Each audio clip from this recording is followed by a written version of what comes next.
You guys, look at the bloom on my Hoya latifolia. Ah! These flowers started developing just before I left for a vacation like 2 weeks ago, and I was gone for a week. I'm just so happy to see these here. I think they are so cute. Really big flower.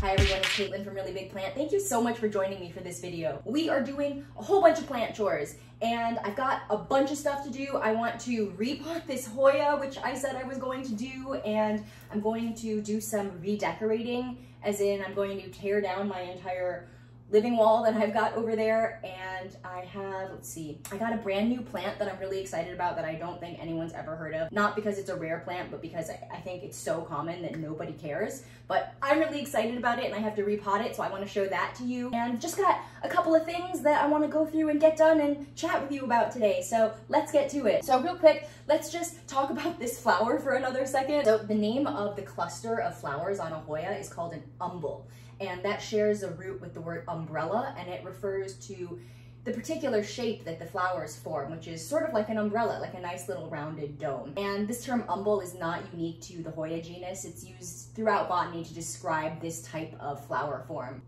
And so, oh my gosh, you guys, I just noticed, okay. My Hoya shepherdii is blooming. There's a single flower on it. Oh my goodness, this is so exciting. Okay, so this plant has never bloomed for me before, my string bean Hoya, the Hoya shepherdii, and I see a single bloom. So let's just take a look real quick.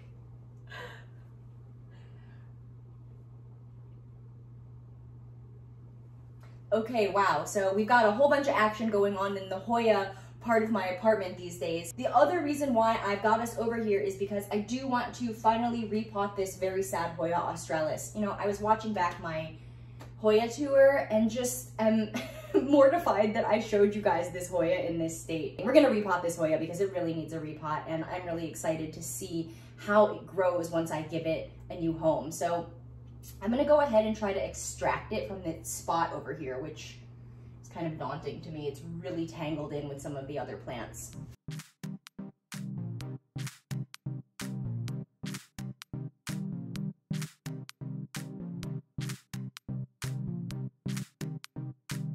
Oh my gosh, you guys, this is making me nervous. I'm getting hot. I have to take off my sweater. Technical difficulties.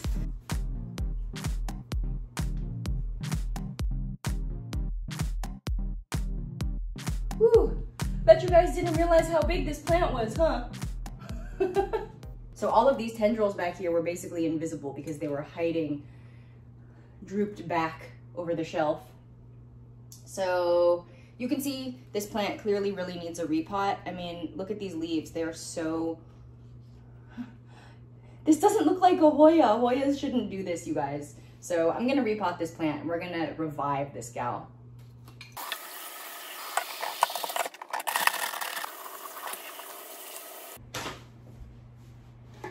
All right, you guys, I'm just gonna preface this by saying, take a good look at how bad my wall behind me looks. It's your last chance because after I repot this, I'm gonna take this whole situation down. I left all of the dead leaves up there so that you can see how bad this plant wall has been looking recently. Normally before a video, I go through and I pull off all the dead leaves, but you know what? I decided to just leave them because we're taking it down anyway, so get a good look because this is going bye-bye in a second. Look how bad it looks. It's horrible. Okay, so let's get to this Hoya here. Besides the leaves being so floppy on this plant, you can tell that it really needs a repot by all of the little aerial roots. I'm gonna show you something that if you have healthy Hoyas, you might not have ever seen before on your Hoyas, okay? This, do you see how many roots there are? And if you like just touch it, they snap off. I didn't notice all of these little roots until just now when I pulled this plant down. And these are the branches that were sort of leaning against the back wall and wrapping up with some of my other Hoyas. Hoyas do this curly thing with their vines where they grow in this pattern where their vines spin around looking for stuff to hold on to. That is how they find support for themselves. So Hoyas usually don't form tons of aerial roots in attempt to grab onto things. The roots are there because this plant is desperately looking for moisture, and it's not getting enough of it from its little pot. So we're gonna go ahead and change the game for this plant right now. Got some older dead leaves on here. You know, you also do really want to remove the leaves before they start looking like this. I don't know if you can see all the little black spots on the leaves, but those are the beginning of something growing there, something fungal. So anything that decays, part of this cycle of life is that there are other living organisms that will move into a decaying object and speed up that decomposition process. So fungi, fungal organisms, are nature's key decomposer. They are responsible for finding things that are decomposing and then eating it. And so in that way, nature has provided organisms that are essentially like the world's garbage men. That's what fungus do. Not all of them, okay? So there are, I can't remember what the technical term is for fungi that are specifically decomposers. This is not true of all fungi. They don't always eat dead things, but there are a huge number of fungi that exist basically to just decompose things that are already dying. So a lot of times when you do start to see those little black dots on dead leaves, you don't need to worry about those fungal issues spreading to healthy parts of your plant, but it's always good to be safe if you are controlling your environment when you see little spots and stuff like that, especially if it's on an already dead leaf, to just take it out of the situation, just throw it out. So getting rid of those. Okay, I'm rambling a lot already. I'm not feeling super great today. I haven't been feeling great today. I've been having like really wild temperature fluctuation, like hot flashes and then feeling so cold. So I apologize if I'm sweaty in this video. I'm just trying to deal. I also wanted to talk about the floppiness of these leaves for just a second. So plants rely on something called turgor pressure to keep their form and to not be totally floppy like this plant. So plant cells have something in them called a vacuole, which is essentially like a balloon filled with water and some other stuff too, but mostly water. And when that balloon, the vacuole, is full, it pushes on the sides of the cell walls, okay? So the vacuole takes up almost all of a plant cell. And when that vacuole is fully inflated, it pushes out the cell walls and makes the cell stiff. And so when you have a plant that's got millions of cells all in a row and all of them have their vacuole, their balloon, very full, that plant is rigid and standing at attention. But when you have a plant that's really thirsty, the amount of water in those vacuoles is very depleted. And when the little balloon vacuole inside each cell is really small, there's nothing giving pressure to the outside of the cell walls that the balloon lives inside of. And so the cells get less rigid and they're a little bit floppier.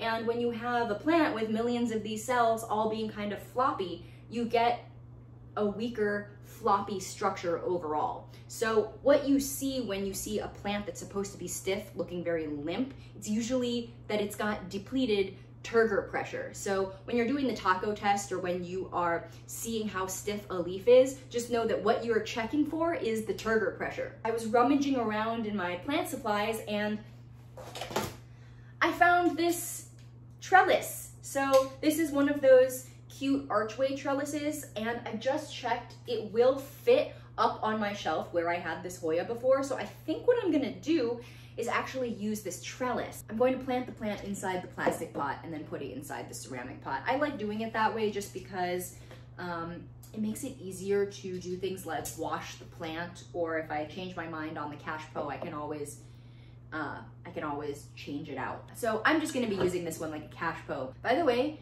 cache pot is French, so it means cover pot. I know that in English sounds like catch pot because it like catches the water, but in French, the word cacher, the verb cacher, it means to hide. And so a cache pot, a hiding pot, is a pot that hides the pot inside of it. So if anyone's been wondering what that term cache pot means and why people say cache pot versus cover pot, they're the same thing. Cache pot is just, you know, if you want to be fancy and talk with your pinky out and be like, I've got my cache pot.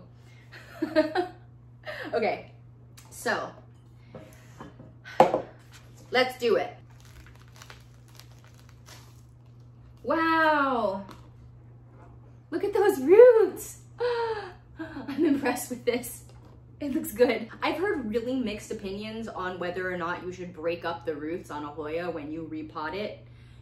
My general feeling is life will find a way and you don't need to break up the root ball, but if you want to, that's fine too, because again, life will find a way. So because I let this be so root bound, I'm going to just like massage the root ball a little bit, but you'll notice that I don't have any of that girdling that will happen on an extremely root bound plant. Girdling is when the roots will grow around and around in a circle on the inside of the pot and eventually choke themselves out.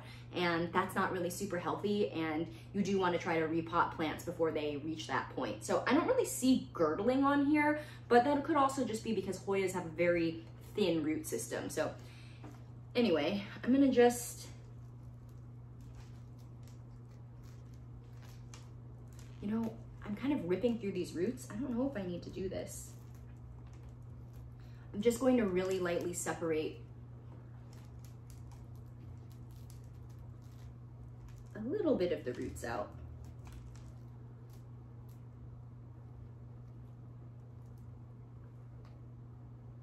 Okay, I'm gonna stop. See, I don't like this. It's just pulling off huge clumps of roots. So I'm just gonna pop it into the pot just like this.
All right, I feel like this looks awesome now. So you can see the whole trellis. I think it looks so cute. So I'm gonna go ahead and pop it in its little pot.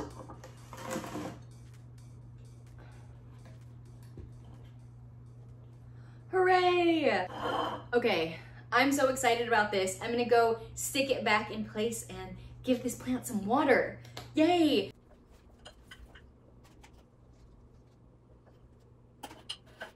Wow, okay, this is such an improvement. I love the way it looks in here. It fills some of this vertical space, and yeah, I really like it now. So now this is making me want to put more of my Hoyas on these tall trellises. Like, I think it might look nice to clear off this shelf and then to put like 2 or 3 Hoyas trellis like that up there. I'm so excited to be giving this plant its first thorough drink of water in years.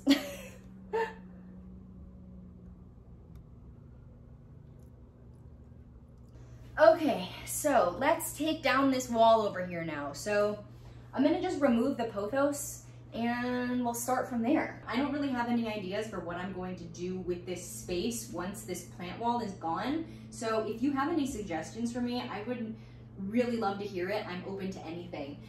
Just know that my walls are concrete, so I can't mount anything on the walls, which is why I have this crazy system with these bamboo poles wedged between the floor and the ceiling, and then the string going back and forth between them. This is my makeshift attempt to get something up on this wall at all.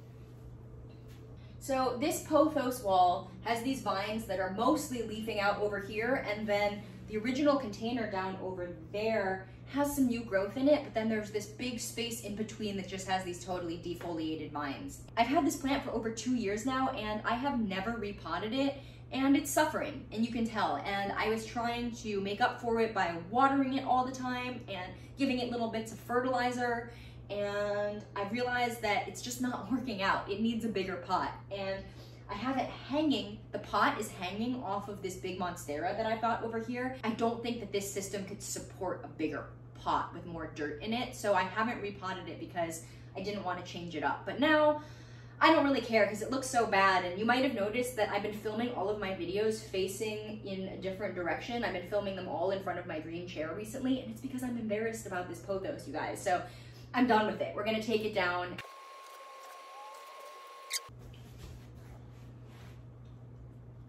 Oh wow, okay, so this is all the way over in here.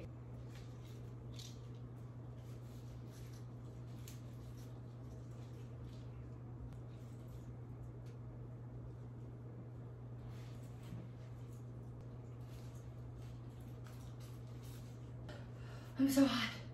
Okay, give me a second.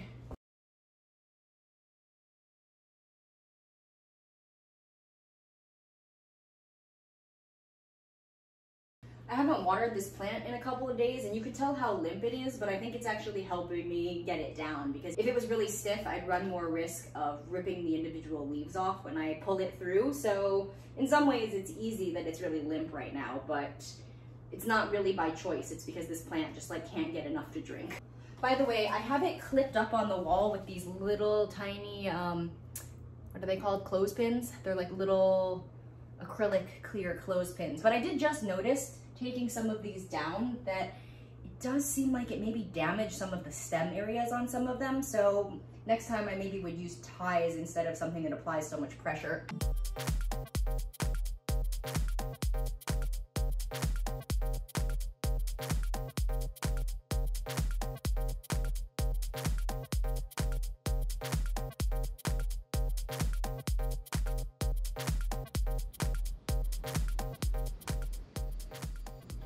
So I don't know if you can tell while watching me do this, but the lower vines have a lot more turgor pressure than the upper vines, as in the lower vines are better hydrated than the ones up there, which from a physics perspective makes perfect sense, because it's hard for water to move against gravity and to go up. And so I noticed that the longest top vine, the leaves at the end were so limp and thirsty, but this vine seems perfectly happy and well watered, and it's making me wonder if I should just cut back those upper vines and leave these lower ones on. Nah, I'm getting rid of it. We're doing it.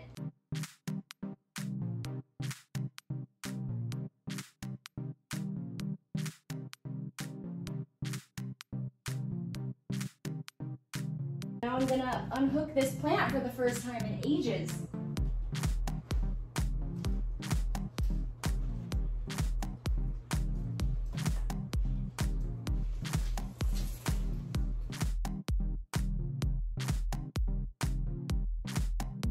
Okay, so here is my pothos, and when I hold it like this, I feel sad with the idea of cutting it back, but girl's gotta do what a girl's gotta do. So it was my original plan to chop this into like a million pieces and propagate it as part of this video, but since I did notice that those upper vines have really depleted turgor pressure, our vocab term again, but since the leaves are so limp and weak, I want to give this plant a really thorough watering and see if those upper vines might get a little bit perkier before I chop it into a bunch of propagations. I'm hoping now that I've got these vines down on ground level, once I water this plant, hopefully some of those upper vines can suck up a little more water. Whenever you propagate a plant, you do want to try to water the plant like a day or two before you take the cuttings, just to give the plant its best possible chance for a successful propagation. I'm gonna go ahead and just give this some water, and we will catch up on this plant next time. We are turned around now, so this is the direction I normally face when I'm sitting on the couch, facing this way. My TV is right over there, and I've got this tower here where I've got some pothos and some Scindapsus and some philodendrons on this metal shelf system. I've got this Scindapsus over here, and I want to talk about this plant for a second because I recently made a video about how if you're only going away on vacation for like a week, you don't need to worry about giving your plants a whole bunch of extra water, because most houseplants can go for a week more or less without water. And if they can't, you might want to think about repotting your plant so that you can give yourself a week at a time if you need to go somewhere or be away from your plant collection, at least in my opinion. So when I got back from my trip, unfortunately, this plant had some major dieback in a way that I totally wasn't expecting, and I took a picture so I can show you.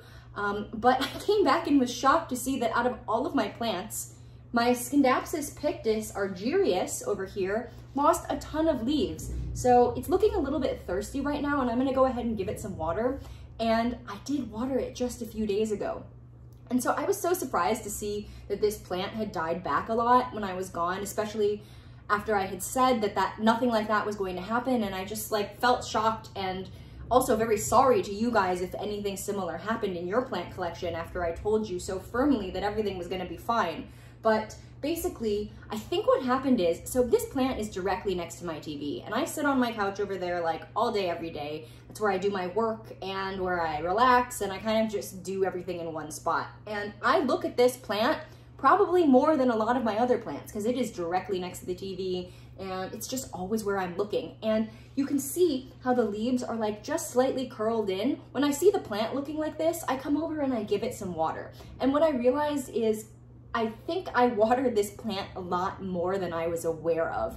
And I didn't realize that until I left for a week. And I had such major dieback on this plant that I had never seen before. So what I'm gonna do now is, I've never repotted this. It's sort of like the pothos. It's just in a tiny 6-inch pot, but it is really big now. So what I'm gonna do is I'm gonna go ahead and just top off some soil in the pot. I've noticed that the soil level is a little bit depleted, and I do want to repot this plant, but it's really wrapped up and integrated with the other plants over here, and I do like to generally try to keep an eye on my plants for a few weeks right after I repot them, and so I'm just not feeling like I want to repot this plant before I go away on vacation again. And what I'm going to do is just put a little bit of soil on the top to help it retain a little bit of extra moisture. And then next time before I go for another week for Christmas, I will be sure to give this plant a little bit extra water.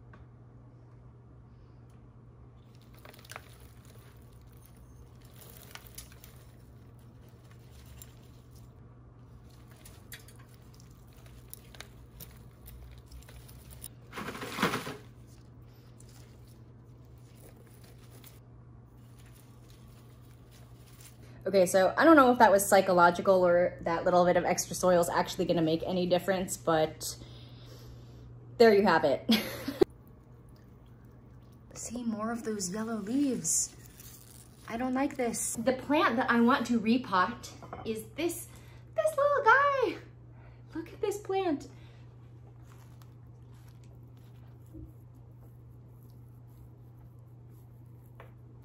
It's like so soft and amazing and kind of spongy and just so cute.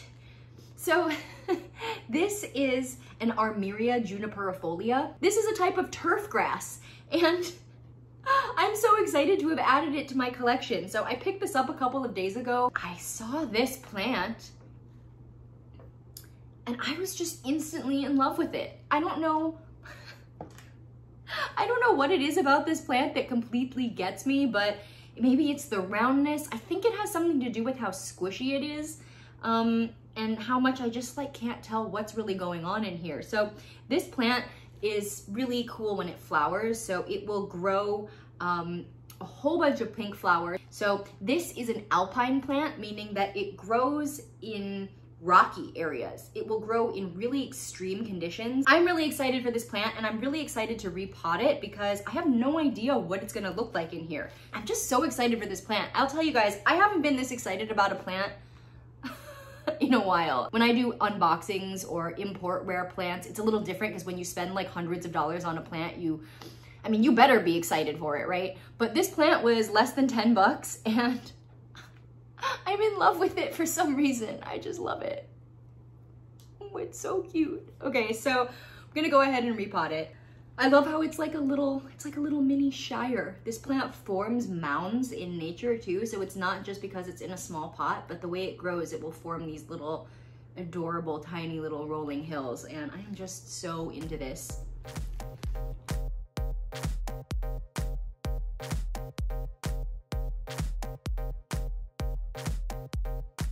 This is so interesting to get to see the cross section now. It's like a tiny mini tree. It's got these little thick little stems that go down into the soil that I wasn't expecting. I don't know why I thought it was gonna be kind of just like grass on the top, but it's different than grass.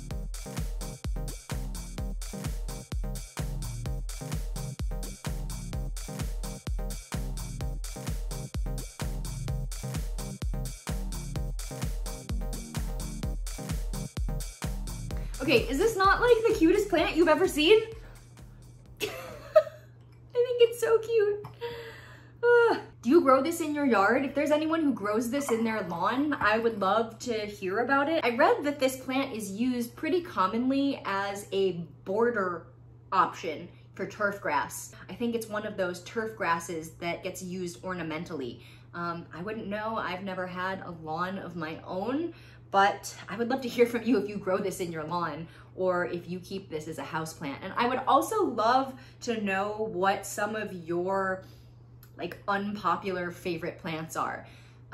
Like if you have a random outdoor plant that you just like completely adore but never hear anyone talk about, go ahead and drop the name of that plant below, because I would love to know what some of the most unusual plants are, or maybe not unusual, but just unpopular, or not even unpopular, but just unknown. If there are random plants that you find have a special place in your heart, I would love to hear from you on what plant that might be. All right, you guys, that is it for this chores video. Thank you so much for watching. I hope that you enjoyed this. I really loved getting to show you some of my Hoya blooms, and I feel so good that I repotted that big australis. If you enjoyed watching this video, I would really appreciate it if you would go ahead and give it a like and subscribe to my channel. Thank you so much for watching, and I hope you are all having a happy, well-deserved, restful week, and I hope to catch you in the next one.